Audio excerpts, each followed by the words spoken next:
Pare, alam mo, nung elementary ako, ang tataas ng grado ko, mga 90 yun, pataas. Wala akong mas mababa dyan. Bilib nga sa akin yung mga kaklase ko nun eh. Kaya kaibigan nila ako kasi nasa lagi kumukuha sa akin ng mga nagkikis kami. Sagot, lagi silang nakasilip sa akin nakaganyan. Wala yan pare.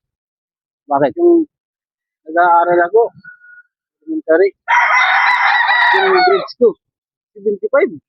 Oh, paano naging mas mataas yun o naging wala yun sa akin?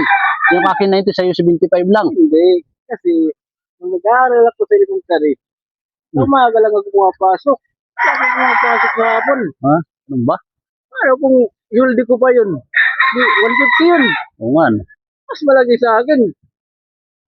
Matalino ka nga. Mas matalino ka nga kaysa sa akin. Tama nga naman. Hindi ba ko sa'yo?